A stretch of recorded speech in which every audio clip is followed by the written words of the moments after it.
What's up, everybody? We are back. It's been a little bit of a hiatus here. We've had a lot going on between traveling. Hunter and I have been out of town. At the St. Lawrence River, or not. Nope, not yet. We're heading to the St. Lawrence River. Sorry. We're gonna let some people get on in here. We'll kind of field some questions. Everybody, go ahead and check in and let us know where you're from, where you're watching from. If you're local, anything.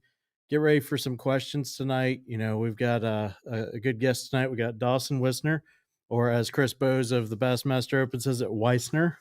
Yep. He's a local guy that just moved down from Maryland not too long ago, and fishes around here. He works here at 44 Tackle, and also fishes on the Bassmaster Opens with us. So he's quite diverse in his knowledge of different lakes across the country. A lot of experience riding with different anglers and things like that. So thank you for hanging out with us as always, Dawson. Oh, no problem. Glad to be here. So we're gonna go ahead and we'll field some questions as they come in. But everybody, go ahead and as you're coming in to watch, go ahead and please put in where you're watching from. We'd love to hear from you. I'm gonna go ahead and set up my TikTok live as well while we're waiting on some guys to funnel in here.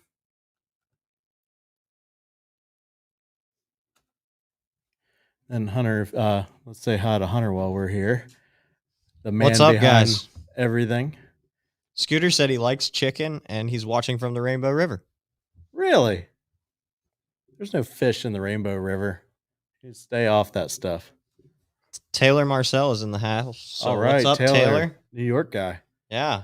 Hopefully seeing him soon in a couple weeks, maybe. And John McCutcheon says hi, and Ty Townsend says hi from the front desk. Oh, the John McCutcheon is on. no. The beef is started. There's no beef anymore. There's no beef? No beef. There was, though. We'll explain that a little bit later here, as long as John sticks around. Kevin Whitmore is watching from Greenville, South Carolina. Rusty Reed is from Hernando.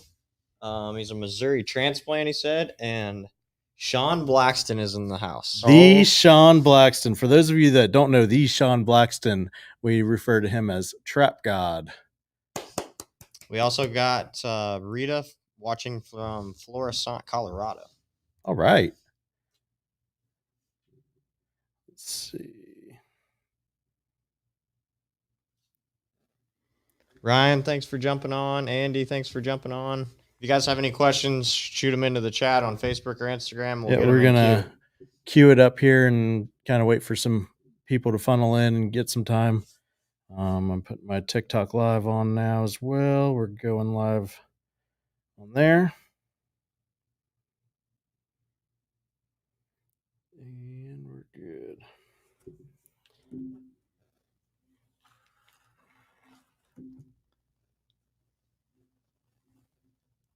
All right. Hopefully my phone doesn't fall. I need to get a better setup here for my my other angles and whatnot. We'll have to get you a camera over there, Hunter.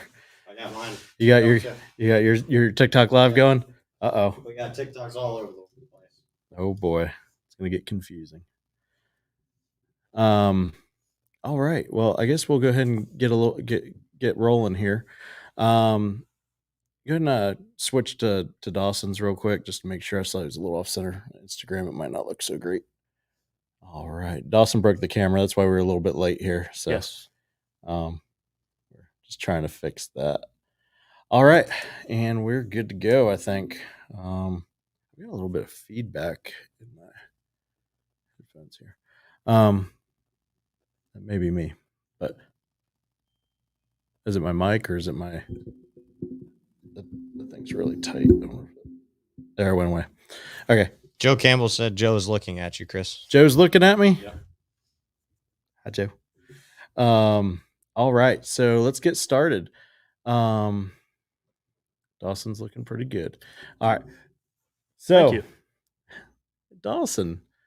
So you just moved down from Maryland. I guess you've been down here since April. So you're not far off from being 6 months out down here. Yep. So since you moved down, you lived in Jacksonville before moving over here to Citrus County. Um, I guess let's just talk about how you got started fishing first. Okay. Dawson's 22. He's, you know, former Army, Yep. whole deal. And he's got more life experience than everybody here put together. Plenty of stories. Plenty of stories. We'll save those for another time.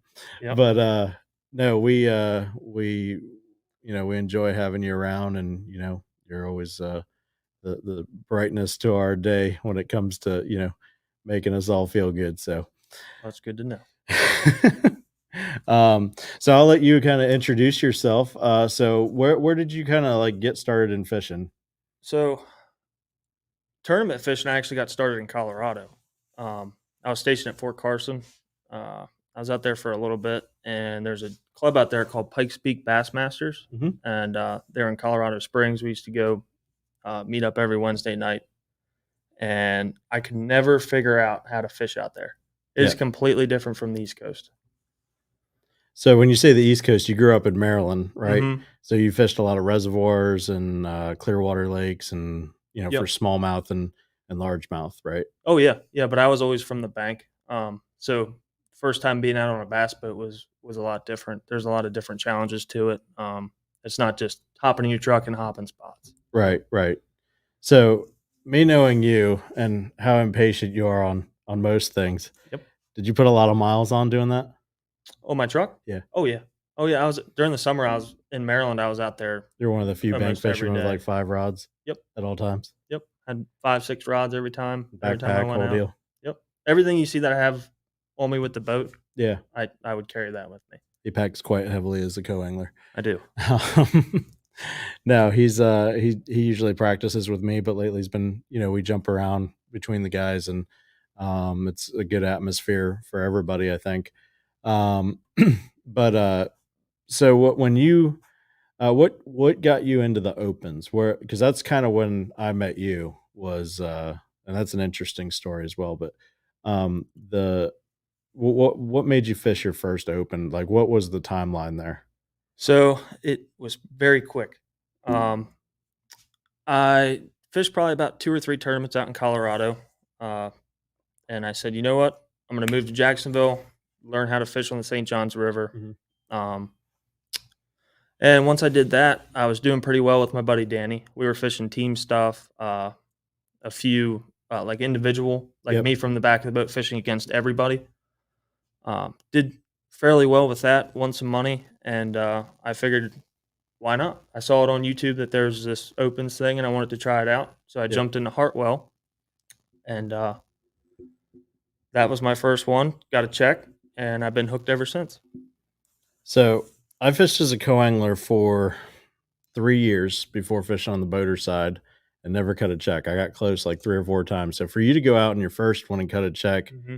you can like look at it, you say it was lucky, you say it was skill, you could say whatever it is. But one thing I know about you so far in, the year that you've been traveling with us and stuff, man, it is coming up on a year. Cherokee was That's the first crazy. one. That is nuts. Yep. So the thing I've noticed is you are very consistent out of the back of the boat regardless.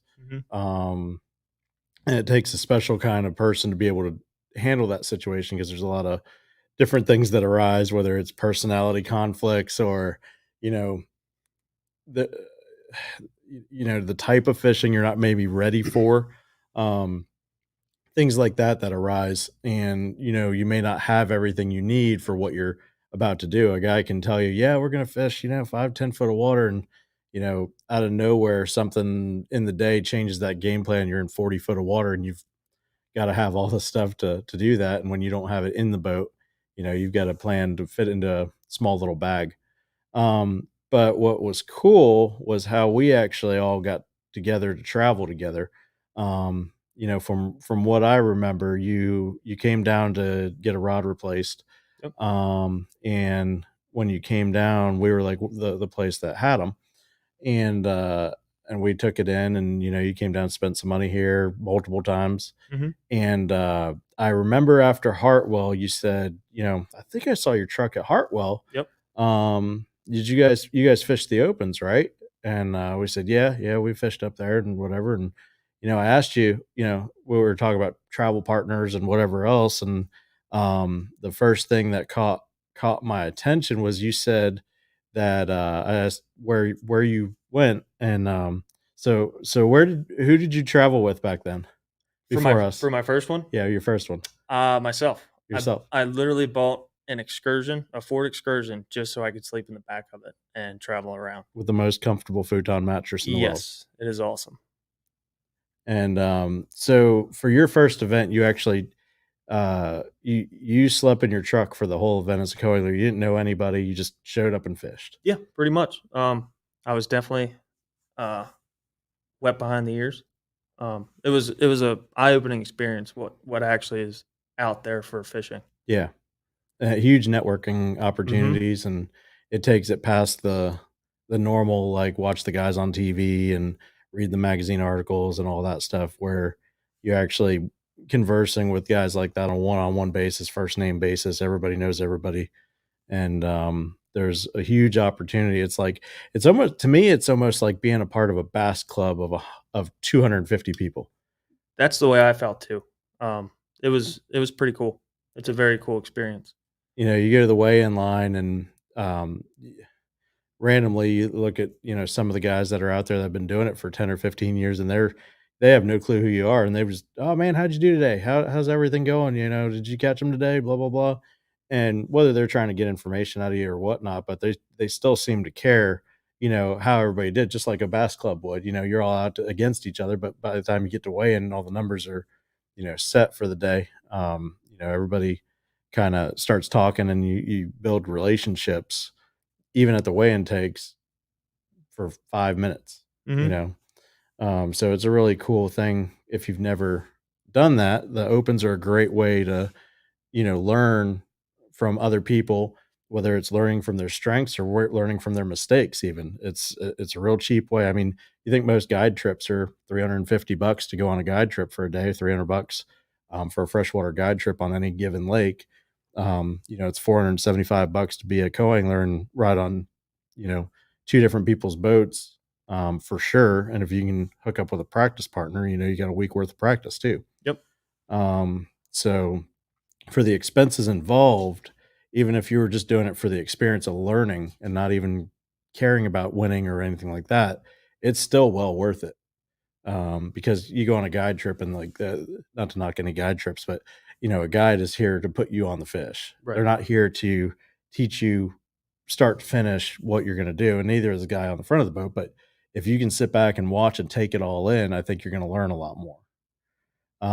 But at that point, I found out that you were traveling by yourself, and I'm like, man, that says a lot about an individual that's willing to. And I think Hunter can agree. Um, it says a lot about somebody that's willing to sleep in their truck to go to an event that they've never been to before, know nobody at it. And, it shows the drive of somebody that's willing to be in fishing. And so that's why we kind of brought you along to Cherokee, because we had room at our place in Cherokee. I'm like, dude, it's got to be better than sleep in the back of your truck. It definitely was. So it lowered our expenses, lowered your, well, not lowered your expenses, but added expenses, Yes, added but expenses. added comforts as well. And, Hmm. now you get practice partners and stuff like that. And, there's like 4 or 5 of us that you can jump on at any given time, and now you've moved to Florida, full time and Hmm. all that stuff. And so it's been a wild ride. So now that you've been in the opens for, I guess it's coming on a year now. Um, yeah, a year in September. Yeah. What would you say the biggest lesson is that you've learned as a co-angler? I would say the biggest lesson would have to be you have to keep your mind straight, Mhm, no matter what is thrown at mhm, you. um, what I do the night before is I visualize catching like a 5, 6 pounder, depending on where we're at, mhm. before every day of that tournament. That's what I do, and sometimes it works out, sometimes it doesn't. You just have to be mentally prepared for the worst thing to happen. Yeah. Because I've had a lot of bad experiences but the good outweigh the bad, and you learn from the bad and the good. And when Right. you say bad experiences, it's not necessarily like a bad experience. It's something that's not the ideal situation for you to be your best. Yes, like Not showing up not late to weigh in, Yeah, stuff like stuff that. like some things that are out of your control Right. that you're just never, and some things are even out of your boater's control. I was late to weigh in and I felt terrible about it, but my battery didn't crank that day Mhm. last year.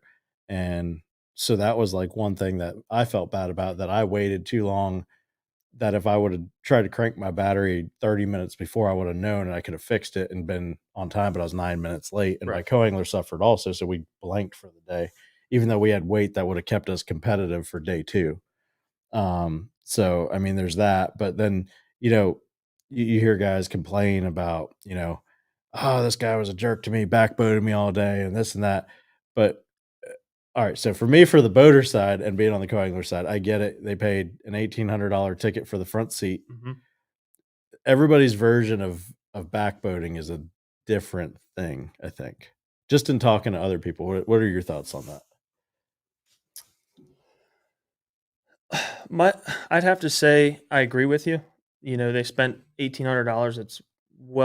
That's a lot more than I have to spend for it. Mhm. But at the same time, if I'd say if you don't have a shot at like qualifying for the elites or whatever, you should still make it fun, even if you Yeah. do. Oh, yeah, for It's sure. all about fun, and you don't want a negative experience on the boat.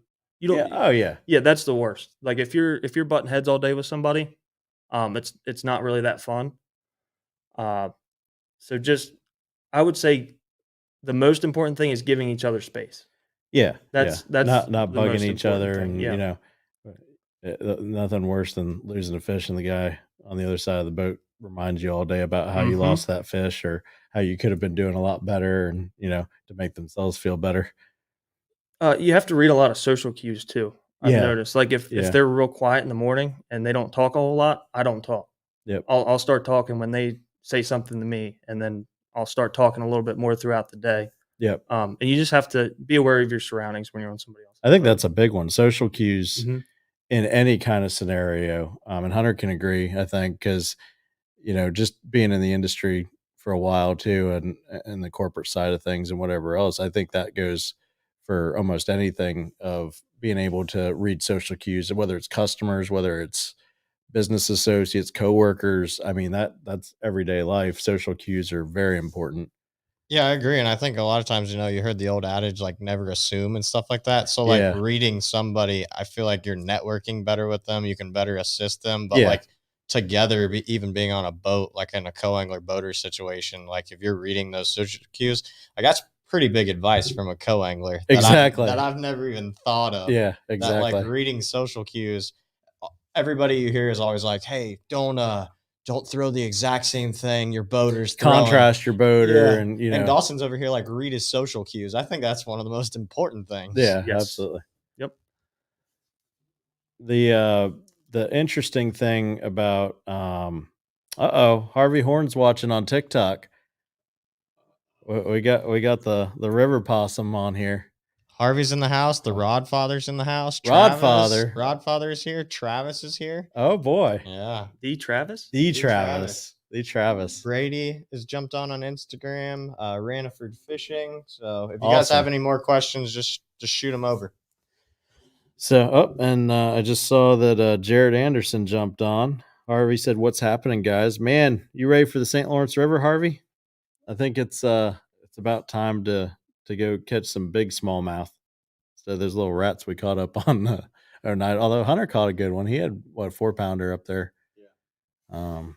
So, but yeah, I think that's a great point, though, that social cues between a boater and a co-angler are very, very important, as well as, eh, really trying to think about each other in a way sometimes that, I've had co-anglers help me out to the point where, they'll catch something and I'm out of baits, or I don't even have what they're throwing, and they'll throw me the bag and vice versa. Hmm.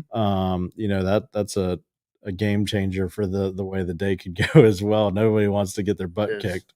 So whether that's on the front of the boat or the back of the boat. Do you think what would be your advice to somebody now that you've done a year in this?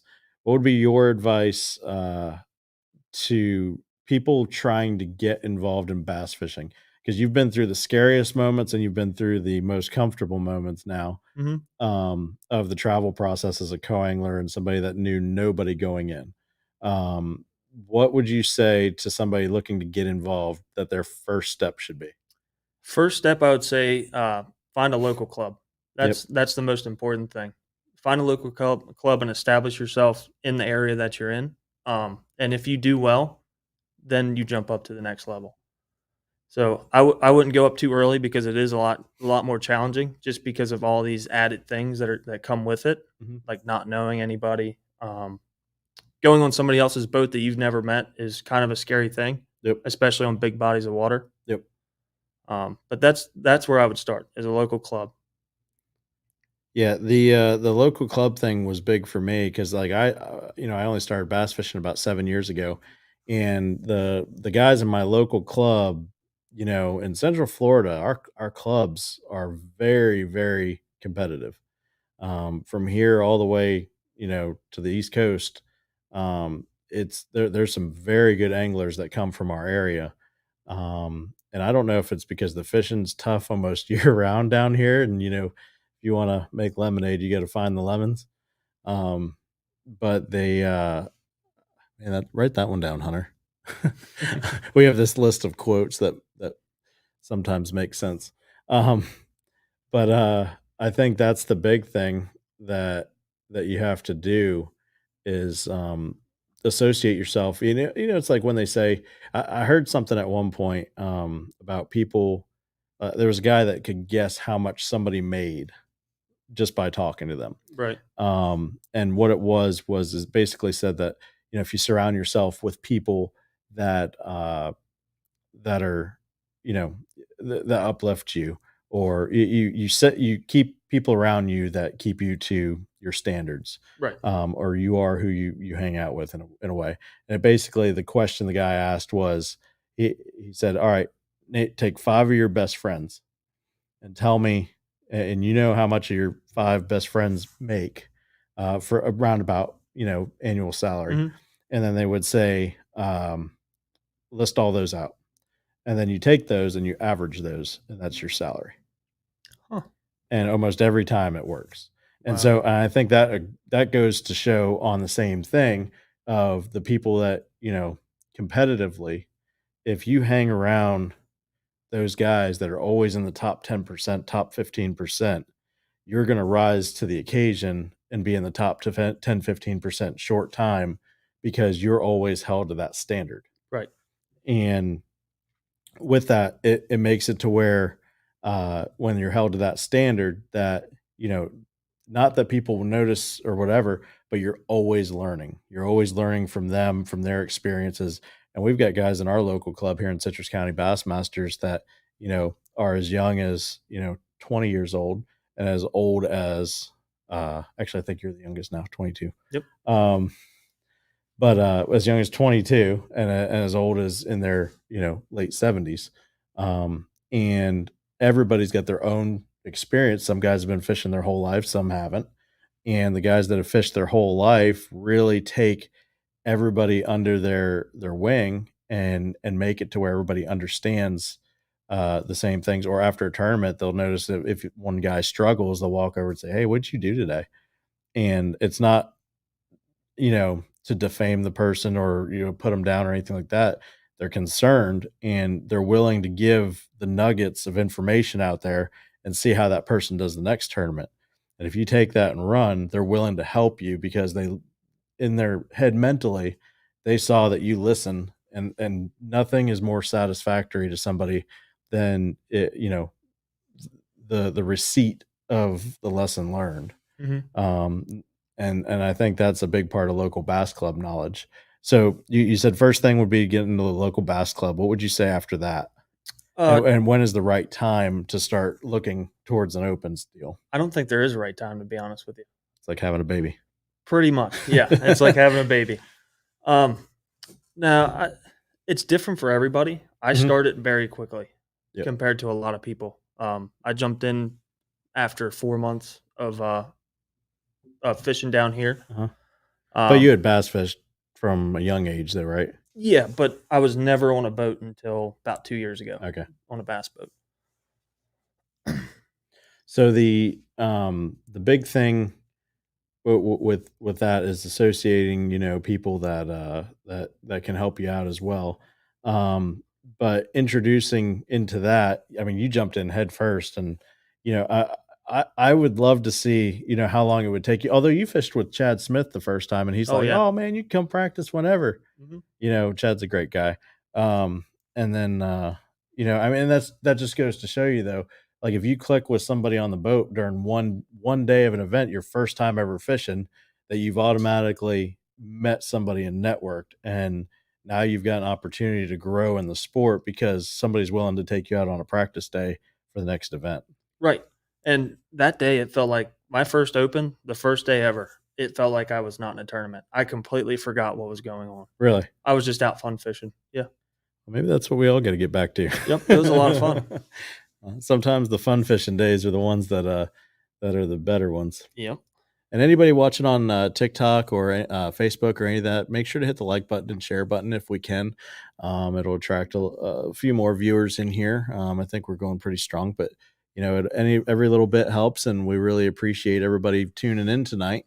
We're going to try to pick it back up, and maybe we'll this time we'll try to plan a little bit better. Hunter and I will, to try to get this off on the road. When we're gone, because September is going to be a little bit of an iffy month for us as far as being in and out of town. All three of us here, actually. We're off to the St. Lawrence River, and then we come back for 5 days, and then we go to Lake Norman. And I think you're going to stay in Maryland and fish the Toyota Series. Yes, on the Potomac. On the Potomac, yep. So we've got a busy schedule for September. And then let's see. Tina says hi from Missouri. Thank you, Tina. Thank you for tuning in. And then anybody on TikTok that is looking to hit the like button, just double tap your screen and that sends likes. And then share it with your friends also. If you hit the share button down there, it'll share with your friends. We're great, Tina. Thank you for tuning in. And then so now that you've been working at 44 tackle, do you think that has helped as a, I don't know the right way to say it is. Do you think that's helped with your fishing, or has it hurt you more? I'd say it helps me because I only say that because I have my own outlook on when I open the store in the same way. it helps me because I'm constantly talking about fishing and reminding myself of like lost techniques that I forget about. Mhm. Because I'll go down the aisle and see it in there, and I'm like, man, I should try to pick that up and throw it again. But financially, it does not. So Dawson's one of our leading customers. I am. If Tom and Mel are watching, sorry, guys. No, we one thing that messed with me when I first opened the store was, you listen to the guys that are in the top echelon of the guys, always top 10% guys that we're talking about, and they come in, they're nicest guys you'd ever meet, willing to help out, willing to help you with your techniques, your where to catch them, what to do, after a good tournament that they've had. They're willing to share information with you. And that to me is the hardest thing working in here, is knowing and keeping the secret. Obviously, we're confidential with all the guys that come in here as far as what they're buying and stuff like that. But that's the hardest part with fishing tournaments on the same waters that all those guys are fishing. And you would think that you could sit there and try to mimic those guys that are always in that 10%, and you can go buy the same baits, go fish the same stuff they're fishing, and not get a bite. And that's one of the crazy things to me is when I first started, I'm like, oh my God, he's catching them over here doing this, whatever. And you go try to replicate it on an off day, and you can't do it. You Right. just can't. You go do whatever you want to do. You pick up whatever your confidence bait is, and you go do it, and you catch a ton of fish. And so that was the hard part for me, being around all these guys and meeting all these guys. And, on any given day, anybody could walk in here. We got a special guest coming next week. So be sure to tune in. I've already talked to him. We are going to get a live video. I don't know if it'll be on Friday, but it'll definitely be earlier in the week. So a good friend of mine will be here next week. And I guess we'll have a roommate. Oh, yeah, But that's right. yeah, so it's going to be pretty exciting. And then, you know, Hunter, do you want to go over our previous month? Which part of it? Well, first we had iCast, so we hyped everybody up for iCast, and then we disappeared for 3 weeks. We did. We went from iCast to all the way to New York, then all the way back. Yep. So iCast was fun. Got to see everybody that we don't normally get to see. That was a great experience. We got to hang out with the guys from Missile Bait like we always do. John Cruz and Byron and Andy and Noah, Big Mike, all those guys. If I forgot anybody, sorry. Shannon, sorry, Shannon. But all those guys are real good guys. And then we hung out with everybody at their booths for the most part. And Mike Schnupp, we went to dinner with Mike Schnupp. And he works with Gemini. Awesome dude. Actually, he's just getting out of the Air Force after 100 million years. I think, oh boy, Vern's calling me names on TikTok, not the nice ones. Yes, Vern. No, and we went to New York, drove to Maryland, had a great time in Maryland. Hunter had the best time in Maryland. At the old mallet. If Travis is still on there, Travis, I he had loves my you. first Maryland crab. He did. Oh, Yes. That's right. Hunter never had a Maryland crab. It's too much work for me though, man. I had to What? break it to you. Like hitting them with a hammer and all that stuff. It Like, is a lot of work. it's a lot of work. Oh no! Like, I that's would rather part put the of work it. into crawfish. What? That's Yes. easy. Oh, That's too easy. That's like peeling and eat shrimp. Come on. So you got a crab cake. Nah, we're going that Yep. we are going to the best place, and change my mind. This is the most controversial subject in the world. Like you can say nobody cares when you say, "Oh, they got the best crabs." They got the best crabs. Maryland has the best crabs, Yes. but the controversial thing is, where is the best crab cake in Maryland? If anybody knows, please tell me, because I'm going to tell you you're wrong. But Box Hill Pizza in Forest Hill, Maryland, by far is the best, and they've got a website. It's awesome. Best crab cake in the world, and they ship. We've got some questions rolling in for Dawson. Oh, yeah. Melanie asks, "What's the best moment you've had while fishing Bassmasters?" Oh, that's an easy one. Is that Mama? Yes. Hi, Mama. Hello. Best moment would definitely be Lake Cherokee. That was the coolest thing that's happened to Cherokee me so far. sucked. Well, It didn't for Dawson. No, it did not. No, actually, that was awesome. Actually, Yep. so First, yeah, good. that so last year, this is when it happened. What was it, my second open, first time staying with you guys. Going into the first day, it was rough on the first day just because the guy in the front of the boat was using live scope, and that's always a pain for us co-anglers. I was lucky enough to he actually lost the school of fish he was following, and I just ran him up on this little shell, like rock bed type thing, Mhm. with a drop shot. As soon as it hit the bottom, boom, 3-pound smallmouth, and that carried me through to the second day. That was your only fish, right? The first day. Oh yeah, only fish on the first I remember day you was 3 came back pounds. and you were like bummed out. I didn't get a limit. I'm so Oh, yeah. mad and whatever. I said, dude, I don't think you understand how lucky you are to have a 3-pounder. Yes, I was very lucky. Didn't realize it at the time, but kept my head up. Second day, I actually got Hermilo, owns a restaurant Yep. in Kentucky. Yep. Super nice guy. great guy. Super nice guy. And we went to a little hidey hole that me and Chris actually passed in practice and did Mhm. not fish. And I ended up catching, I think it was 8 pounds, 9 Yep. pounds, something like that. And by the way, if you're a co-angler traveling, Dawson was the champ of the week that week. Even though it was his first trip, he was super excited and whatever. We didn't know that he liked to sleep in at that point. Yep. But we ended up, the interesting thing about that was, I see Hunter giggling over here. I've got banter going on in here between Rodfather and Vern. They like to light up our comment section, but some of them we can't post. Oh boy. Oh no, is Bill Williams in there eating corn dogs again? Tom Wisner is. Oh boy. Oh no. Oh, that's gonna get dicey. Dawson's dad's in the house. Papa Tom. Um, so we man, it threw me off. No.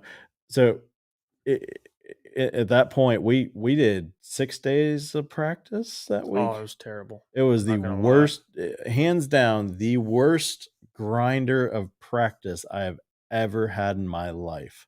I caught one fish during practice I did too. on this I right caught one keeper. I caught 3 fish in practice total, and it wasn't till day 6.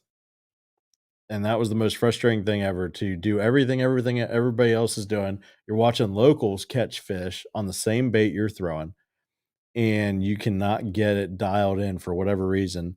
And then out of nowhere, something clicked for me on day 6. It took me 6 days for it to click. Mhm. And it was such an easy word that you wouldn't think, but slow down. That's it.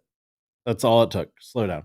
Yep. Find a spot that looked like you needed to catch fish out of it, and slow down and pick it apart, and you would catch a fish. And I caught more fish during the tournament than I did all 6 days of practice. Not all, I only caught like 2 keepers the first day, but I was thankful to get the 2 keepers I got the first day.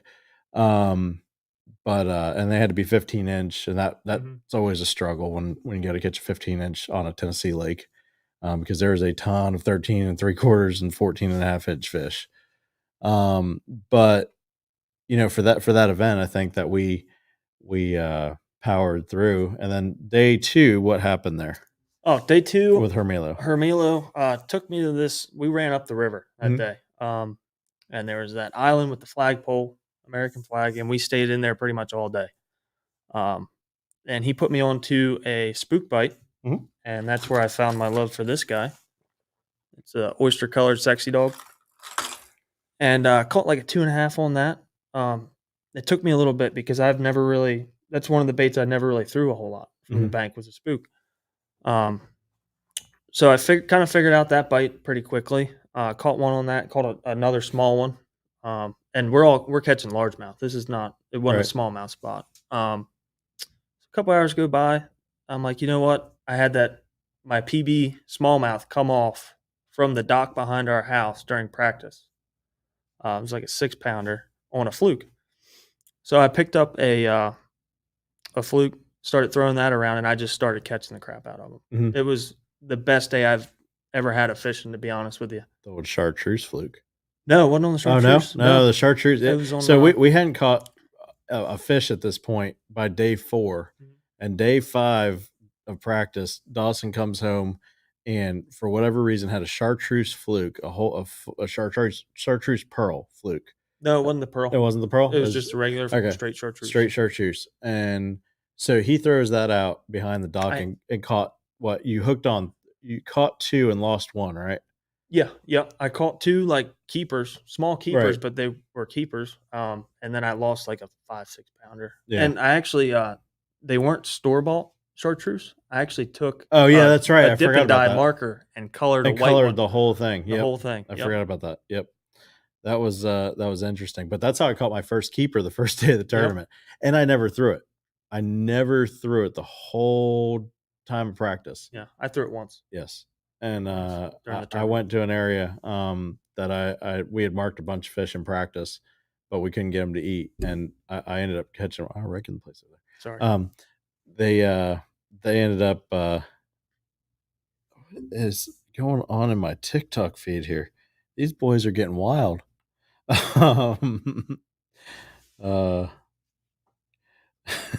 So the Rodfather, I guess somebody said that they can't stop buying tackle. That is Mortimer Fishing. And then Rodfather said it's a disease. And Vern says it's like being a hoarder. And then they've assumed that I have a hanger of tackle, airplane hanger full of tackle, which I guess isn't far off from all of our, you go on those trips and you buy all this stuff from the trips. I need to just bring it in here and have like a fire sale on that stuff. Like when we get back, just buy the stuff, sell it at half price when it comes back. Anybody who thinks that's a great idea, let us know. I'd buy it. Well, there you go. It's all sold right off the bat when we get Yep. back. I think Dawson buys everything. The Dawson Fund. We had a few more questions.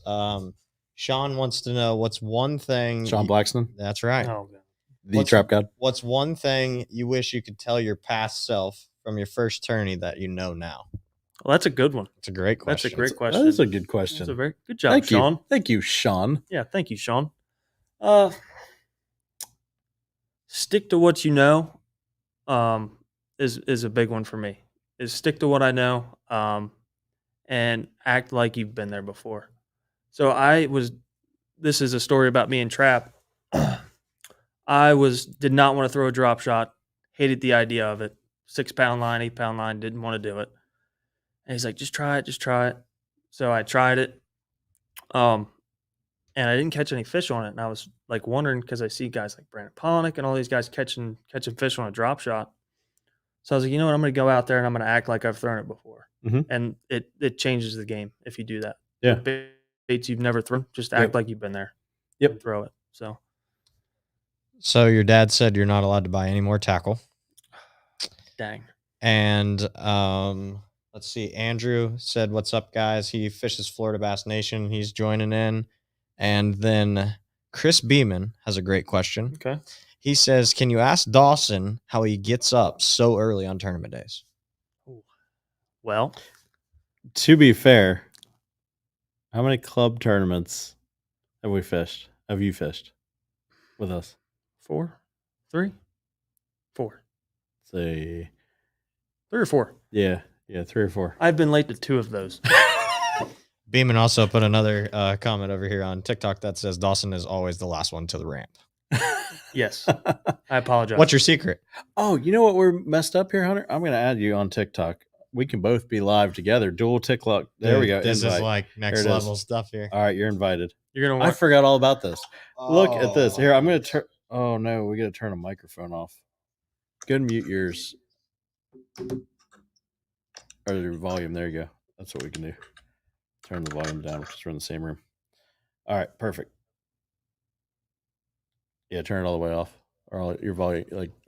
Yeah. Sorry, guys. I don't know if it'll do that. Oh, no, it won't. All right, and we're back. All right.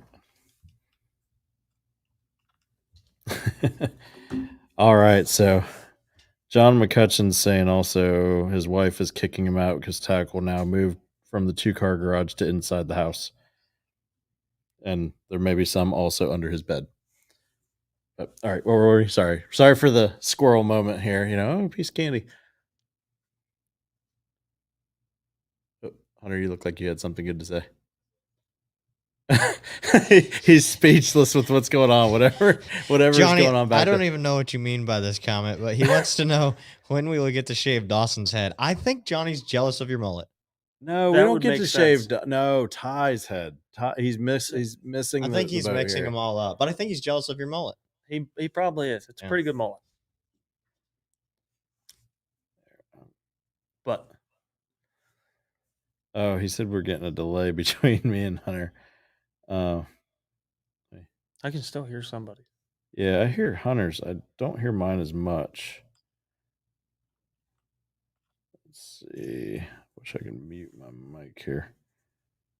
I don't know if that's possible. I don't know.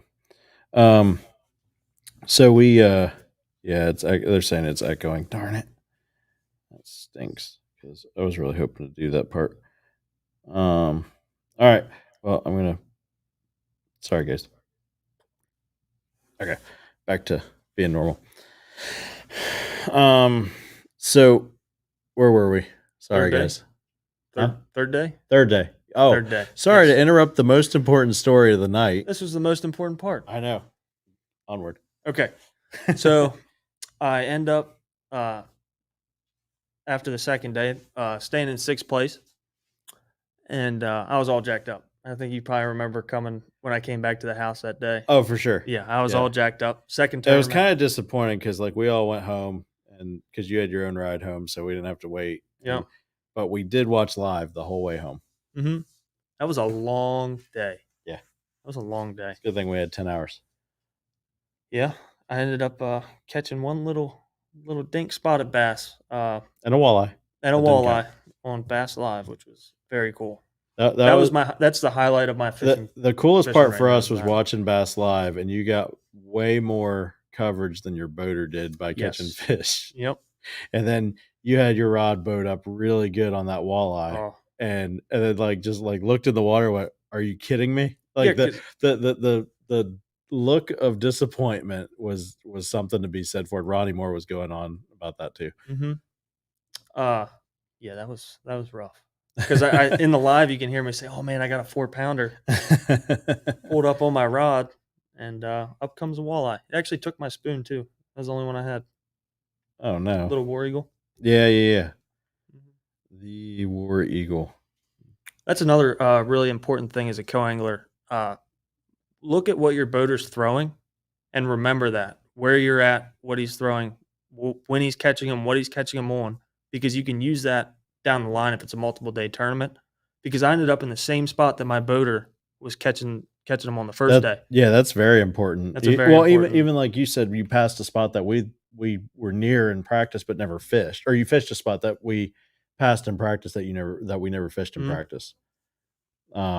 And so that goes to the same thing of being able to to remember day to day, to keep in mind and keep your head open about where you could be or where you're going, and keep it on, because I know some people that ride down the lake and they don't know if we're on the north side, the south side, the west side, or whatever, because they're just along for the ride. But if you can keep your wits about you about where you're at and keep your navigational direction, you can kind of figure some of that stuff Mhm. out. Or if you got fish on a bluff wall yesterday doing something that your boater's not doing at all today, you've got an opportunity to capitalize on that, because you've got the muscle memory from yesterday on what you did on that last bluff wall, or the last chunk rock, or the last shoal, or whatever it was. Yeah, for me, that's the ideal situation.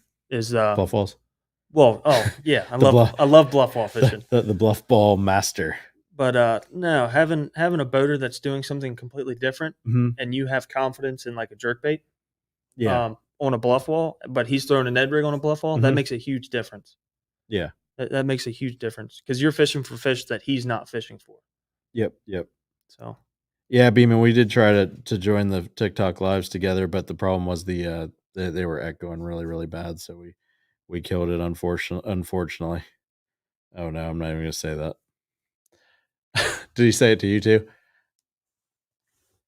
No, but Okay. the Rodfather had quite the comment on YouTube. I just can't read it out loud. He did. He is a very dedicated live listener, though. He's listening on 2 platforms. That way, when Dawson gives out his tips, he will, if he misses it on one platform, he will be sure to catch it on the second platform. That's dedication. That's awesome. He's probably screen recording one of them. So we had a question over here. And the good thing is, if anybody misses these or only catches half of it, we do leave them up on Facebook, and we do leave them up on YouTube, so you can always go back and watch them for what you missed. Beeman's comment I can't read out loud either. Yep, that's what he put on me. But we did have a great comment. Andrew wanted to know, how do I stay consistent in big tournaments? Oh, I'm still trying to figure that out myself, but Me too, but I definitely feel like I've, learned some things for sure. Like from when I started fishing the honestly, opens till now. for my side, I think on the boater side of things, in general probably, but on the boater side of things, is keep your line in the water. Don't just because you got 50 rods or whatever doesn't mean you got to use them all, doesn't mean they all got to be on the deck. And I think something that I've done this year, and my execution is not shown, but via practice, via day of the tournament, the part that doesn't show up on the paper is the execution that I did do. I feel like I was around fish all year, but I just didn't put them in the boat. But the bites I got were the right bites for the tournament on tournament day. And so to stay consistent, I think the big thing is to trust your gut, and not get spaced out worrying about anything else but what you're doing. Because the more you think about how someone else is catching them, or how how somebody could be catching them when you're not catching them, that's going to spin you out to no end. And as soon as I start spinning out, I literally wipe the deck clear, put two or three confident baits on the deck, and just only stick to that because um, somebody told me once that they used to take their grandson out fishing, and this guy was an older guy and customer of ours, and his grandson was big into watching YouTube videos and learning everything he could. And he said, "I don't know why he's got to have them 5 rods on the deck because I used my one rod, my black trickworm, with a 1/8 ounce weight, and just chunk that thing around, and I whip his butt any lake we go to. And he's too busy changing lures and going crazy and whatever. And as far as I'm concerned, if they don't eat a black trickworm, I ain't catching them. But my line's in the water almost the whole time we're fishing, and he's too busy changing out stuff and going crazy and not making the cast. You can make 3 times the cast if you leave your line in the water. So that there's something to be said for consistency. And some of those guys that, you got Chad Dorland, you got the Fish Florida Bass Nation, um, and Jacobs now kind of turned into the same kind of thing. They don't use a bunch of different baits. Chad's known for throwing 3 or 4 baits all the time, and he's one of the most consistent people I know, I think. Same, Glenn Brown, he was consistent. He did the same 5 or 6 things for the most part, unless it was necessary. But he flipped. He stayed shallow most of the time, and that was some sort of flipping bait, a tube, or but there wasn't anything fancy. It was black and blue or green pumpkin, and then every now and then he'd throw red bug or something like that. But outside of you know getting your head right and doing that, I think that goes a long way. But on the back of boat guy, what's up? I would the confidence baits are huge for me. That's a really big part of my strategy. Mhm. But another important thing is I'm not afraid to completely drop that and pick up something completely different. Yes. And I think that's the most important thing. Like if I'm catching them on a jerk bait and I haven't had a bite in an hour, I won't touch it the rest of the day most of the time. Yep. I'll pick up something completely different, and that's a very important way to stay consistent. Yep. It's just like fishing an area too. Don't be afraid to drop an area and go somewhere new that you've never been. Yeah, I agree with you. I think that's super important too, because I found myself early on, like I knew a very few techniques well. And so I would try to force those techniques. And now, just like Douglas later in the year, the second day, I was like, I don't even know which way to run. I don't even know how to get a bite here over a pound and a half. And I just ran somewhere and picked up a Ned rig and threw it up against the wall and caught a 2-pounder. I was like, I'd have never done this 3 years ago. So if you force something, you're hurting yourself. And just like you said, there's a lot of truth in just, picking up what you're confident in and running somewhere different. You can't get locked into an area or locked into a bait if they just haven't bit it. If they're not biting it, put it down. Yeah. Exactly. Yeah, and Vern just said, believe in what you're doing. But Douglas, I was actually the same way because I remember talking in the morning to Dawson on the way to the ramp, and the first day actually leading up the night before, I still didn't know where I was going to start because we had an okay practice, but it was like things that were situational. Like one was a bank had wind blowing into it, so I didn't want to put too much on that. Another one was, bedding smallmouth, and I knew they needed sun to be able to catch them, and that was a wind thing also. They had wind blowing in that bank as well. And then another deal was, we were listening to everybody else catching them on mag drafts and whatever else, and I didn't even bring a mag draft with me because every time I've ever been to Douglas, I caught the crap on them on what's it called? A Ned rig. I should know that. Um, but I just assumed I was going to get all my bites on a Ned rig. And then I found out I was boat 3, and that changed everything because then you're like, I get to go anywhere I want to go. You don't have to worry about a boat being on your spot. There's 2 guys in front of you, and that's all you got to worry about. And so I ran straight up the river and went to our little spot up there under a culvert, and that was gonna work out. But I went up there. I said I need to catch 1 2-pounder under that thing, and I caught one. I stayed until I caught 1 2-pounder under that thing in about 45 minutes. Yep. but the water had dried up for where it needed to be for that topwater bite we had going. But oh my goodness, my stuff is blowing up. Let's see, not to squirrel off here. Let's see. Dylan Webb said, I spent some money at 44 tackle earlier today. It's hard to pass and not stop. Thank you. Thank you. We really appreciate it. Rodfather says he's in the doghouse because he keeps stopping by. By the way, Rodfather, you come by to visit us to I believe I got that orange crush here with your name on it by my desk. So I'm sure that's got to be coming soon. But hey, Vern, you can come anytime you want. Oh, he says he'll be in the next week for a new combo. Next week. All right. Well, I'll make sure it's special. I'll sign it and make sure Hunter signs it too. Silver Sharpies only, right?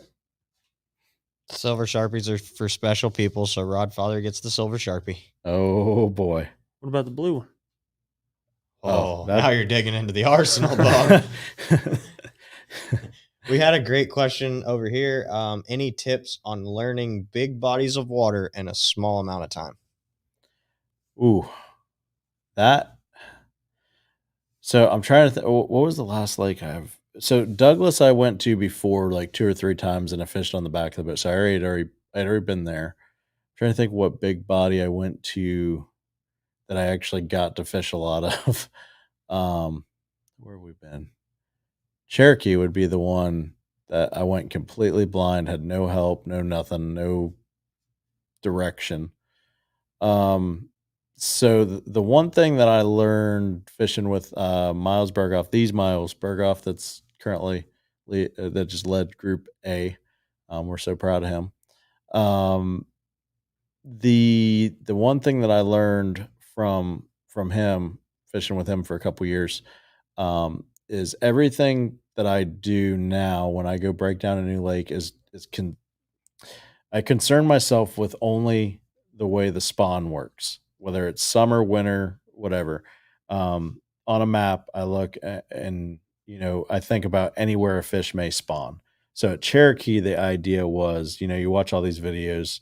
Who's that guy we were watching that we said we just wanted to like hunt down because he caught too many fish out there, and there's no way that there's that many fish there. Ryan Epps, that's who it was. Ryan Epps made almost every video for Lake Douglas and Lake Cherokee when you're doing research. If you haven't watched a Ryan Epps video, you did not do any research on Cherokee. But one thing I found out in one of his videos is, and on Cherokee Lake, when it's time for spawn, they're going to be relating to pea gravel. Douglas is the same way. They look for pea gravel up there. So coming from Florida, I have no clue what pea gravel looks like. And then you go around, you start riding banks and start looking at stuff. And when the water goes down, you're like, pea gravel. There it is. Found it. So I started there, and it wasn't during the spawn. We were there. When did we go to Cherokee? Was it September last year? I think so. There was a tropical storm that came through, so it had to have been. It was November. Yeah, it was late. It was late when we went. Breaking it. But the thing that I think happened there is I ended up any big body of water. Sorry, I'm getting off base. Any big body of water, I start to look where the fish are going to spawn at, and then I work my way out. They're going to go from the spawning flat they'll go spawning flat, and then they'll go out deep. And you have to find the transition areas in between. So I'll start shallow because that's where I like to fish. And I'll start looking at that stuff. Then I'll go to out of state. If you're out of Florida, a lot of things are focused on point fishing. So you'll have these points. You'll start in the backs of pockets, and then you'll work your way out. And then you get the first points, the secondary points, primary points, all that stuff. But you just kind of work the depth ranges from super shallow to all the way out. And summertime they're going to be deeper in those bigger lakes. And so the warmer it gets, you start out shallow and you work your way deeper. But I'll usually run 3 or 4 pockets, and if I don't see anything going on there, then I'll start hitting all the secondary points on the way out, and then I'll start hitting all the primary points out on the end, and if I've got nothing there, then you start looking to the ledges. In Florida, it's not so much that way, so you go to the Harris chain, like I was telling Vern on our podcast, that we did, uh, the first time I went out there, it took me like 2 or 3 trips before I even caught a fish on the Harris chain. That was a but I didn't know what I know now then. Um, but if I was to go to a new lake right now, I would always look to the shallowest spot that a fish could go bed in and start working my way out. It would be my answer for that on breaking down water. That not don't get spun out. Look at Google Earth, look at Google Maps, look at satellite view. Find features that make you comfortable. And the first thing I like to do when I get to a lake is try to catch a fish and figure out what they're eating and get my confidence bait dialed in, because the worst thing you can do is go looking at all this stuff of what people are telling you should do. um and if you've got a little bit of confidence in anything, a wacky rig is a great search bait. A crankbait out of state is a great search bait. In Florida, rattle trap, great search bait. You can get some confidence with some of that stuff and start breaking it down. But I wouldn't go crazy trying to fish the whole lake. You want to segment um, things that look good to you first. Hunter? Yeah, definitely too. I wouldn't, ignore doing some research as well. Like you can find past tournament history, what weight it's going to take, key baits that Bassmaster will publish on a lot of these big bodies of water and stuff like that. Cause a lot of times they're tournament destinations. But like one thing I've seen is like you start practicing, you're like, I don't want to go where they've always won because everybody's going to look at that. And then a lot of times it always gets won there. And Yeah. there's a reason for that. So like Yep. if you see the same 10 areas always pop up, like on the map With the same 40 boats? with the same 40 boats with the same baits that always win on that time of year, you probably should go look at it at least once. Then you Yeah. can go look at off the wall stuff, but don't ignore like the obvious road signs right in front of you, especially if you've never been there. Like you got to get some sort of traction before you just try and gamble for broke. Yep. Yeah, I think one thing that I've been broken of now in a 200 boat field is not being afraid to fish around boats either. Sometimes there's a reason that there's 20 boats hanging out in a spot, and I try to get away from that as much as possible. But sometimes that'll burn you by not being, if there's a school of 1,000 fish there, you may be missing out um, due to migratory patterns or whatever it is. But I think that's something. I want to thank everybody for liking on TikTok, liking on Instagram. Anybody that's still watching, we would love, if you guys can share it, share out the live, and also hit the like button, double tap that screen for the likes. That I appreciate all you guys for logging in and watching tonight. And we'll try to keep this going again. And then I think the other thing, Dawson, when we've gone places so far, I mean, you fished on Cherokee and you got to watch how I broke that down. Zach went with me to Toho. That was the first one. I had already fished Toho a bunch though. But I only had 2 days to practice Toho, and we covered, that was the most efficient practice I think I've had, because we went all the way to the 60 bridge on Kissimmee and all the way back to Toho and tried to cover it all in one day and put something together real quick. But what would you say that you've learned, not just from me, but from everybody you fished with, of what you think breaking it down as a co-angler looks like? Oh, that's a good one. Because you've had rough days, you've had good days, you've whooped my butt on several occasions in practice, and it's helped me put some stuff together. Like Douglas, you absolutely smashed them. You you caught all of the good fish in practice. Yep. And it was the most frustrating thing in the world to have somebody catching 4-pounders behind you. So It sucks. you're around it, but you're not putting it together, and we're throwing the same baits and all that stuff. But I think the one thing I've learned about how to break down a body of water is just picking up something like a moving bait that you have confidence in and just covering water. Yep. Look for different subtle differences, like, oh, there's 3 docks lined up here, a bluff wall over here, but then there's pea gravel right here in between it. yep. They're going to be either next to that dock and the pea gravel, or next to that bluff wall and the pea gravel on the slope. So look for those small little things just like down here in Florida, like when you're mat fishing, you look Mhm. for that. I don't remember what it's called, but it's that thick like pineapple looking stuff. Pineapple I looking don't know what it's stuff. called, but like every time I see that, I always flip to that. You look, and it's like grass fishing too. You look for the stumps in the grass. Mhm. So you just fish those little differences when there's an entire lake.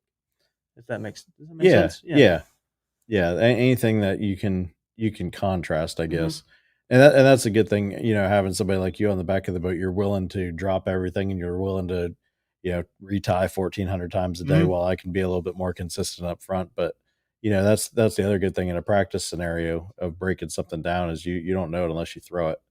So, but Vern says to video practice for the St. Lawrence.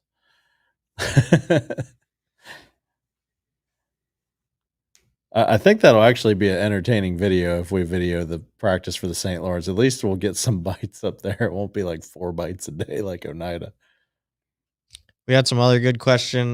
Deborah Banka said, "Do you ever look at Google Maps or others to research the lake before going there?" Yes, absolutely. And first off, Deb, I hope you're feeling okay. It's great to hear from you. We're glad I think Zach said you're home now. Um, we were praying hard for you. But you're one of our biggest supporters on all of these lives and everything we do in fishing. So, we're glad to hear that you're doing better. And it's glad to see you on live. Thank you. We missed you. Absolutely. But Hunter McPherson said, "Dawson, that's called a hyacinth, and they're no good." oh, hyacinths. I've caught fish under them. What are you talking about? No good. He didn't get that one, Hunter. We're just gonna keep on moving.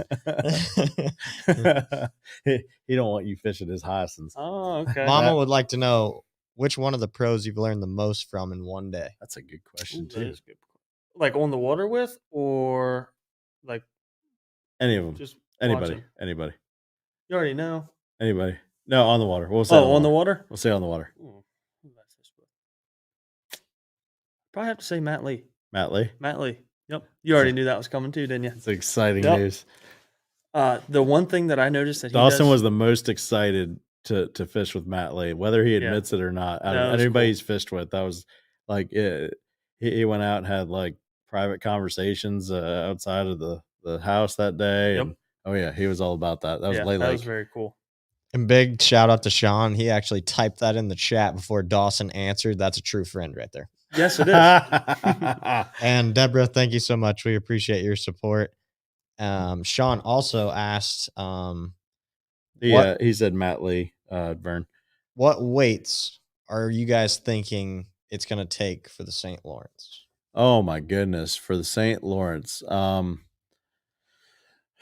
Well, the difference about the St. Lawrence from when everybody's gone there so far and when we're going is they're going to be in transition. So, odds would be if the conditions were the same and the tournament rules were the same, I would say, it would take probably 19 to 20 a day to win, and it would take roughly 16 to 17 to get paid top 40 on the boater side.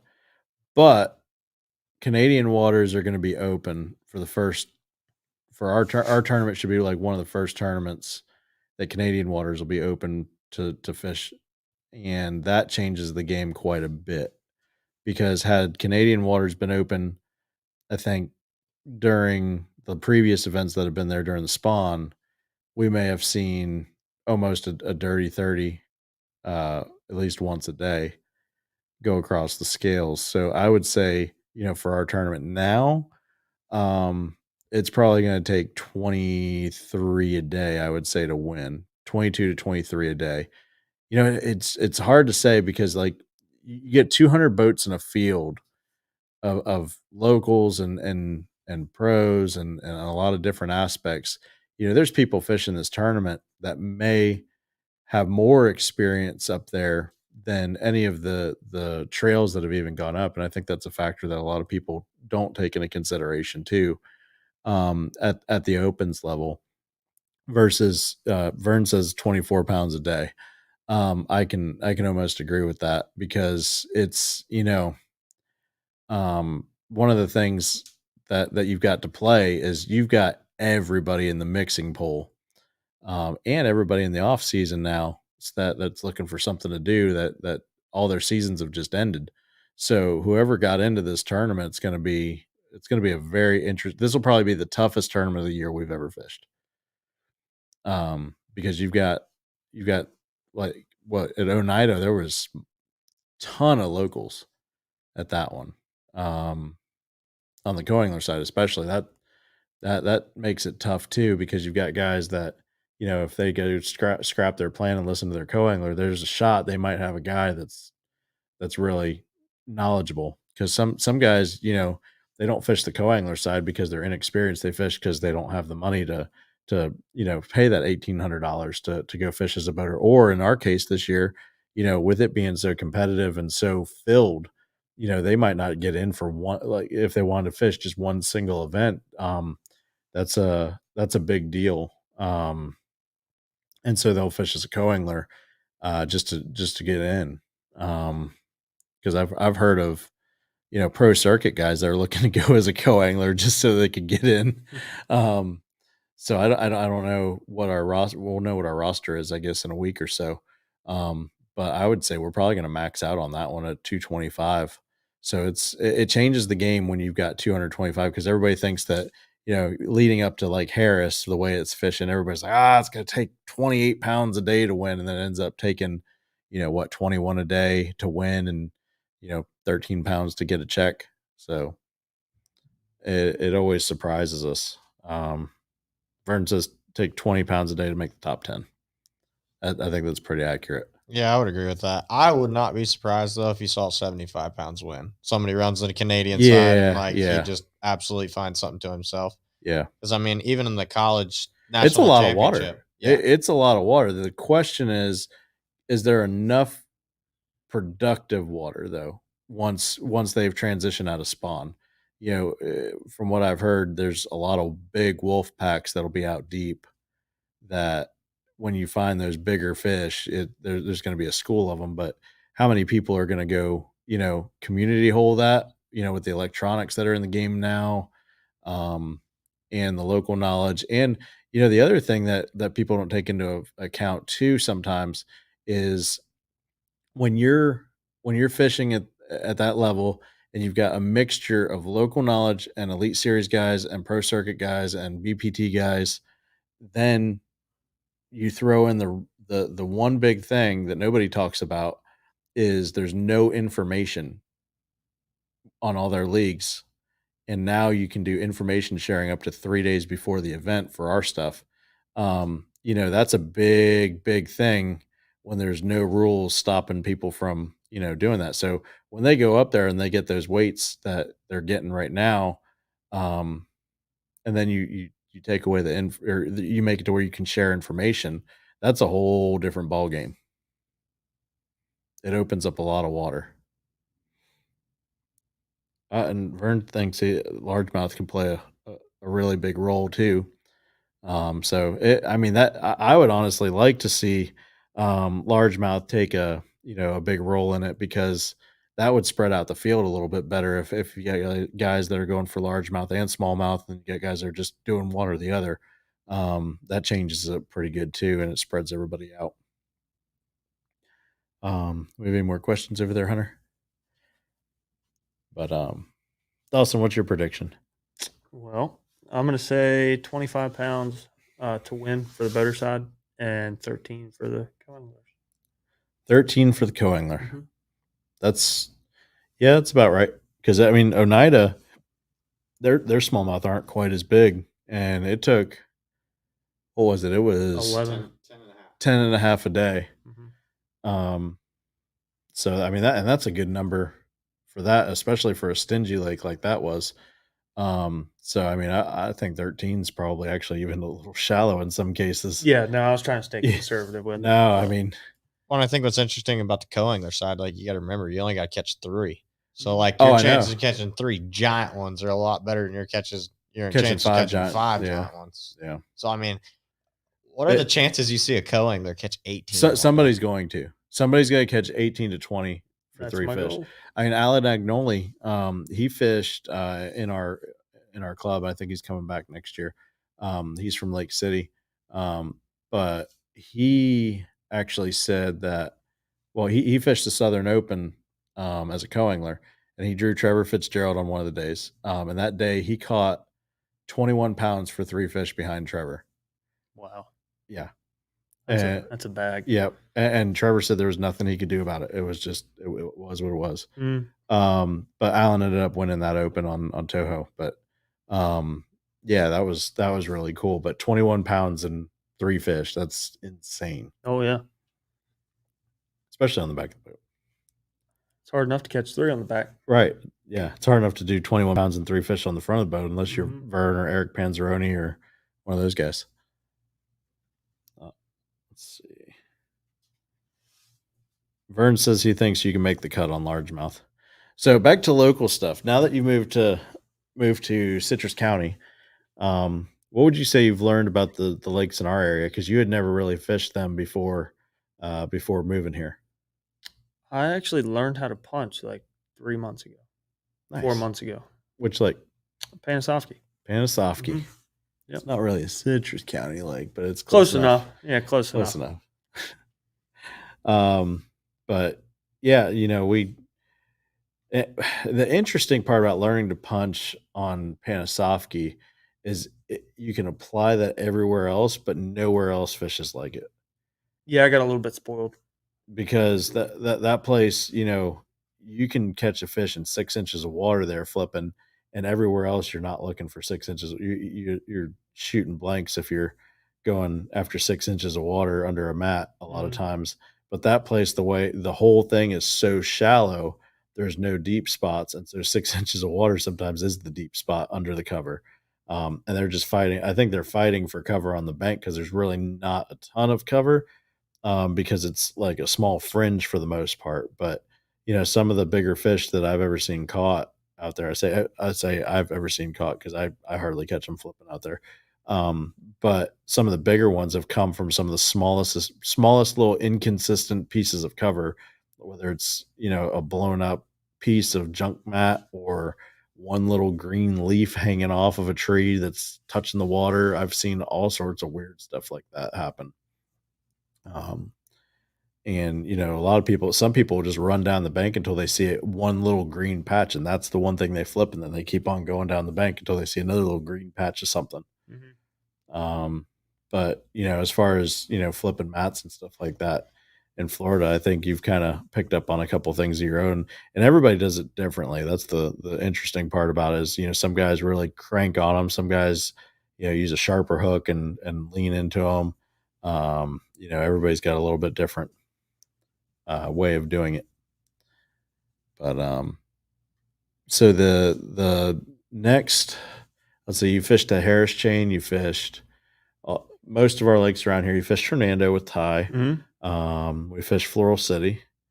So you've had diversity in those lakes. What do you think about these lakes versus other lakes in the country? I feel like my style fits better, kind of like north central. To be honest with you, like Tennessee, Alabama, places like that. My style fits a little bit better. Um, but I really enjoy learning how to fish down here because there's something new every day. Every day you go out, it can change Yeah. very Yeah, quickly. water levels can change, foliage can change, trees can change. Um, One thing that I always say is if you can catch fish on every lake in the Solopopka chain, so you got Floral City, you've got Henderson, and you've got Hernando, they all are different features in each lake. So if you want bigger fish, you'll typically go a better chance at a big fish. You may not get all the bites, but a better chance at a big fish, you'll go to Floral City or you'll go to Hernando. You may not catch as many fish on either of those, but you've always got a better shot at catching a big fish. Multiple club tournaments, Dan Kerrigan's known for coming up the scales 18 plus pounds every time he hits Floral City for no reason. Can't figure it out. Blake O'Neill in the house. So we, Hernando is very similar. I call it like a mini Okeechobee because it's got like lots of flat pads, hayfield kind of looking stuff in the backwaters area there. And then you've got, it's not very deep per se. You've got shallow canals, you got shallow, you know, grass flats of 6, 7 foot of water, most of it. And then you can run just about anywhere there that you see water sitting. So you don't really have to worry about, messing your boat up. There's a chance you may run aground though, on a mud flat or something like that.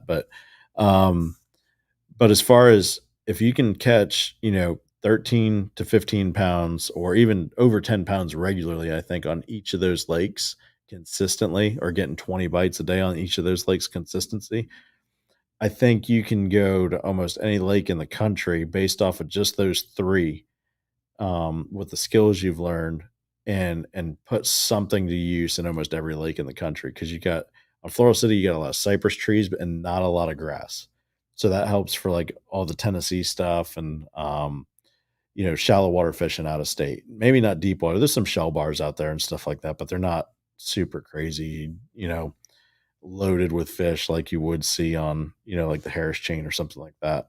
But I think that's what makes Central Florida anglers so good, when they do go out of state or get into new water or travel around the whole state, is that we've got every possible thing in our couple lakes that we have right here. And then you got the Harris chain that has a lot of deep water and things like that too. So, Hunter, you look like you had something. No, I was reading your TikTok comments. So who do we have left on here? How many we got concurrently? Does it look like? We got a few left. We had just had one comment come in to explain what punching is. Punching. So punching is when you you take a 1 ounce or better weight, put a strong straight shank hook, or some people like an EWG hook. Either way, it's got to be a heavy gauge wire.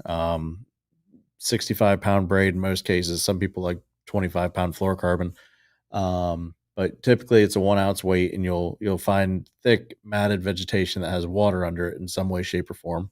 That's providing shade, cover, bait, a lot of different, a whole ecosystem basically under a thick pile of something. So it could be pennywort, it could be matted grass that's kind of blown over, it could be stuff that's all like, uh, you know, cut up, blown in stuff.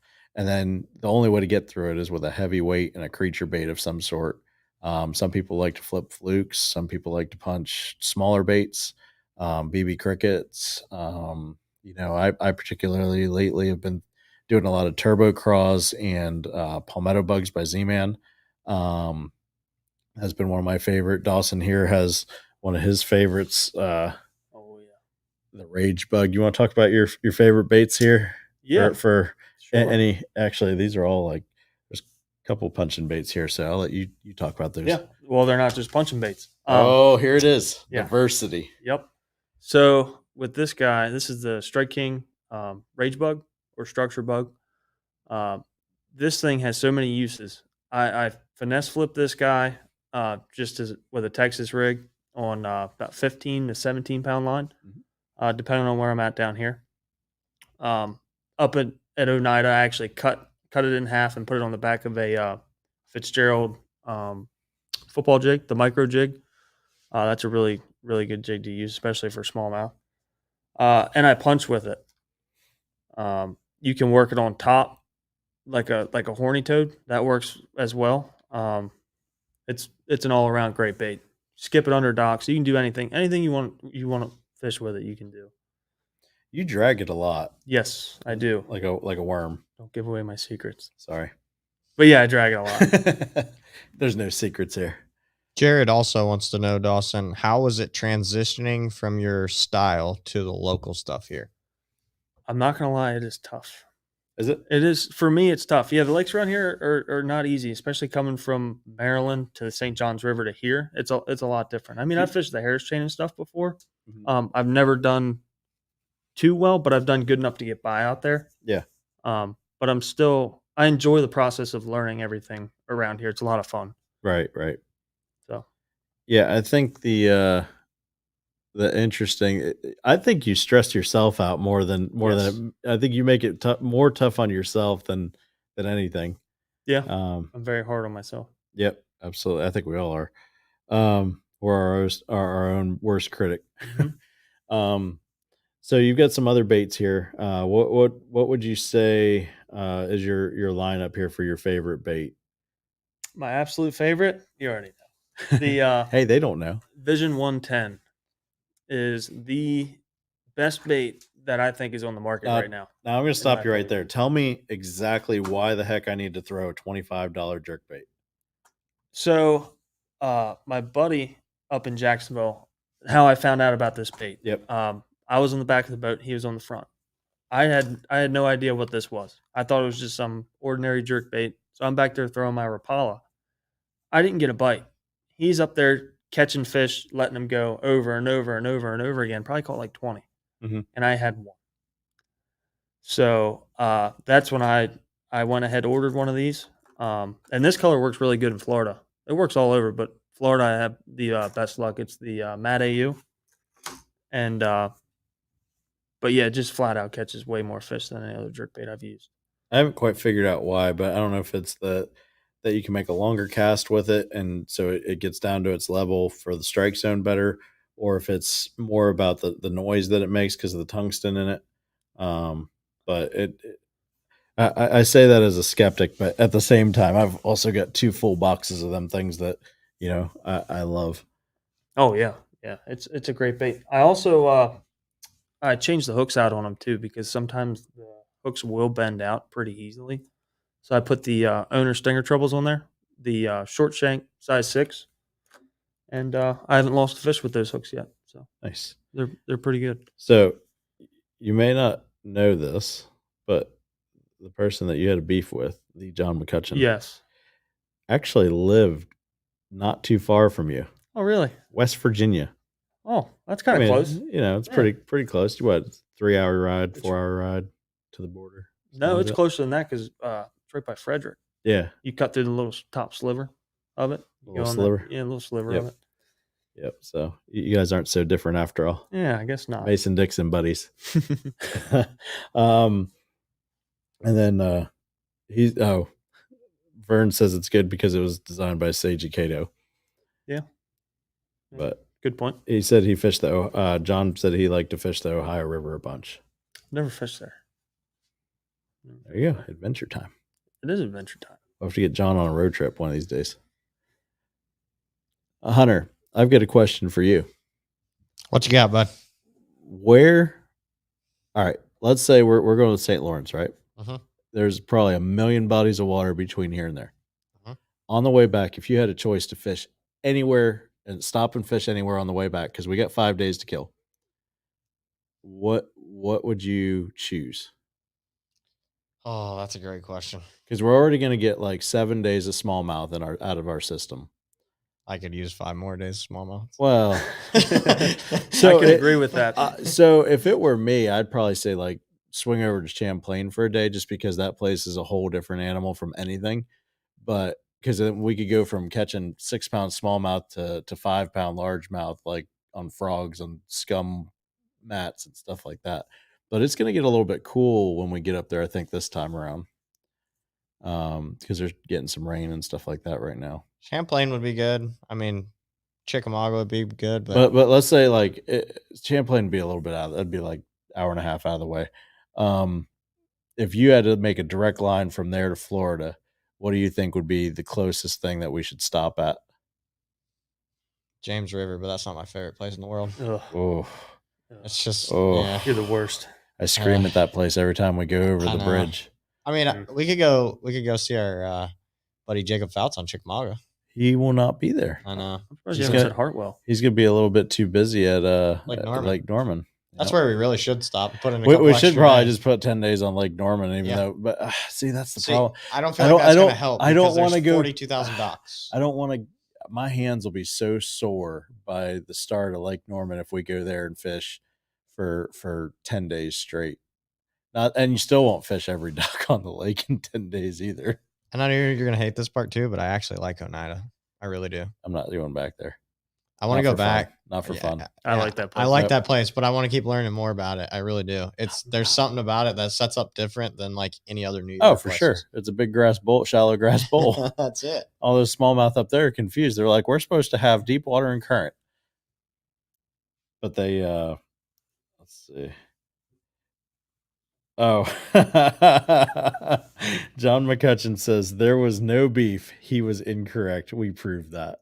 Yeah, that's true. That's true. There was a beef with myself then, I guess. I had a beef with myself. Dawson You had a just beef didn't with know about himself. it. He just Yeah. didn't know about it. Yep. That's right. So just to fill everybody in, what happened was Dawson was very upset because John McCutcheon, also a good friend of ours, one of our pro staff guys as well, he apparently would like all of Dawson's videos and photos, but he didn't think that John followed him. It was a very petty dispute, Yes, it was. one-sided dispute. Yes. And then, so just to call Dawson out, I happened to be next to John at ICAST. John says allegedly. And John pulled up his phone without any planning or knowledge to this and said, "Nope, I follow him. I definitely follow him." And Dawson was mistaken. And then John proceeded to like every post on Dawson's profile. Well, I did it first. Oh, that's right. Or no. I think I did Yeah, it first. yeah. Dawson may have done it first, but there was a like war going on between the two Yes, of there them was. that almost killed Dawson's phone battery at one point. Is he? He's a St. John's River guy, isn't he? He kind of John, you live down near DeBerry, right? And So he fishes the southern part of it. Yeah, I think he fishes more Toho than anything though. Yeah, probably. Well, John, what's your favorite place to fish? Is it St. John's River stuff? Or is it Toho or one of those lakes? Harris. He says Harris. Oh. He prefer fish Harris. That's a little. I guess that's about an hour and a half drive or something. Well, like he's that. close to pretty much everything. Yeah, Central Florida and North yeah, that's Florida. true. About an hour away from everything. But Vern said that's south of the river there. But I think so. Did we come to a conclusion on that? We're gonna fish. Well, I like Chickamauga. But it's really kind of out of the way. We'd have to drive 6 hours out of the way to go to Chickamauga. We should go to one of those like other northern lakes that are right there, like Cayuga or something. Cayuga. It's not that far. That would be a different one. That's never been on my radar. Hartwell. Ooh, we could do both. Yeah. Hartwell's pretty solid. We could do both. If we wanted to chew up 5 days and then go straight to Norman. That would be a lot of fun. I'd hate to miss out on that. Oh, Nickajack's way out of the way. But if the St. Lawrence is like the St. Lawrence should be, we probably should just live there for a week and a half. Yeah. Yeah. Well, I can't do that. Fish all of Lake Ontario. Why not? Oh, we could go muskie fishing. We could go. Oh, you know what? I forgot. Fishing. Somebody told me that they may have a possibility that we could go salmon fishing up there. I've never been salmon fishing. It'd be different. Apparently, there's a buddy of mine that has a guide friend up there that said that we might be able to get a salmon trip out of it. So that might be something different. But, wrapping everything up, we want to appreciate everybody that's logged in tonight to watch. I think that you guys are our support system. We love every one of you for, supporting 44 Tackle. It's been great. We've had a great year so far for all you guys. Our pro staff guys also has a great year. Miles Berghoff doing really well right now. Everybody make sure to tune in Sunday. He's going to fish the knockout round or the final round, I should say, on the MLF Pro Circuit Championship. He's up there on La Crosse in Wisconsin, or I guess was it the Mississippi River in La Crosse, Wisconsin. He caught he's leading big fish with a 5.11, which is a really big fish up there. They didn't even realize that fish were that big up there. But Vern says we need to bring him home some walleye. That's one thing we were underprepared for last time. This time, at least we'll be staying in a house, and if we catch walleye, we are cooking some walleye. I'll bring my air fryer. You bring the air fryer? Yeah, I'll bring my air fryer up. Cook them that way. Oh yeah. But Dawson's wanted to air fry everything now that he got an air fryer the other night. Yes.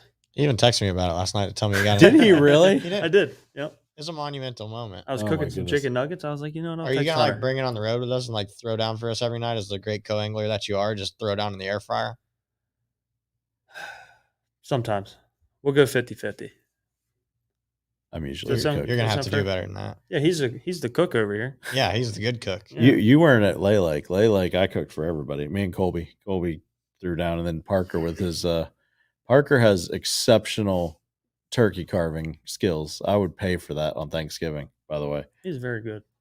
Yeah. Parker also gave you a huge shout out, Dawson. He said you're a great co-angler and a good dude. Oh, thanks, buddy. Is Parker on there? He was earlier. The Parker Mock? Man, he was holding back on you. He was. Thanks, Hunter. But No problem. But yeah, once again, everybody, if you could just, hit those likes, hit those shares. We appreciate everybody tuning in tonight. And, I think we're going to wrap it up. Dawson, where can everybody find you on social media? I'm mainly on Instagram, DLW Fishing _. Yep. And post all my catches and baits and rods and reels and everything. I post it all. Everything I use from out of the shop. So just go check it out. And, if you really want to talk to Dawson, come in the shop. He's here Monday through Thursdays usually. So if you ever have any questions for Dawson about any kind of fishing, if you want to get involved in, being a co-angler on any of these events, and ask what it's like or ask how any kind of questions to get involved in that stuff, he's always going to be here to answer that. We hope Monday through Thursday. Yep. I would give him till about noon because he, sometimes we got a question about when he's going to be here, but Whoa. But oh man, there is one I'm sorry Buffett back there, by the way. Yes, Don't touch there it. is. It's mine. Oh, okay. Yep, it's all his. And be sure to go in and do us a favor. John McCutcheon's right. John's leading with this one. He says, make sure to not just like one post on Dawson's Instagram, but make sure to go through all of his photos and spam like every photo on his profile. That's a good way to get blocked. What? I'm just kidding. That's how you get follows, bud. Yeah, I know. I'm just kidding. I have to turn off my notifications. There you go. Yeah. But once again, everybody, thanks for logging in, watching with us. We're gonna go ahead and wrap up for tonight. As always, come by 44 Tackle and come see us all. Me, Hunter, Ty, Dawson, and next week make Don't forget sure. Austin. Austin! Oh my And goodness, the Taylor Green. And Taylor, Green, Mr. Jig. How can I forget any of these guys? They are so important to us. The Trash Talking Pro. The Trash Talk Pro, as Dawson says. When Taylor is, our biggest fan and our biggest critic. I think when we come back and we suck, he lets us know about it. I'm always, I come back with my head down into the shop every time that he's here when we get home from a trip because I know it's coming. We walk in the door and Taylor goes, "Why did you suck so bad?" He just lets it all out there. But if you're looking for honesty, all of our guys are very transparent about what they do, what they know. I don't think that's any problem there. I'm transparent about it because you can see in one ear and all the way out to the other. But I think that we've got the right mix of guys here to help everybody out. So when somebody asks for who the specialist is, I point to every one of them because they all have their own abilities. But make sure to like us on Facebook, like us on Instagram, follow our TikTok. So you got Hunter Bland Fishing over there on TikTok and Chris Kingery Fishing here on TikTok, and make sure to follow us on YouTube. We're going to start posting more YouTube videos about baits, tips, things like that. And on all of our social channels. So, and if you ever need anything, 44tackle.com, we do free shipping over $35 on most items. So rods and reels are the only thing, or rods are the only thing that we charge a little bit of shipping on, because they're very, very expensive to ship. But outside of that, check it out on 44tackle.com, or make sure to call the shop. If you don't see what you're looking for, make sure to call the shop and one of these guys will get you hooked up. But I think that's we've had another good night. And make sure to tune in next week, because next week we'll put a post about it. I don't know which day it is, but we will have a special guest here at the shop next week. I don't know if I can convince a meet and greet out of him, but we'll see what we can do. Maybe we'll put a vote up and see if it's worthwhile, if a bunch of people show up. But maybe that show we should do a live show. What do you think, Hunter? We should do a live show with an audience if people want to hang out. Somebody wants to go live with me, but I'm getting ready to get off here. I'm sorry about that. But all right. We once again, thank you everybody, and we'll see you next week.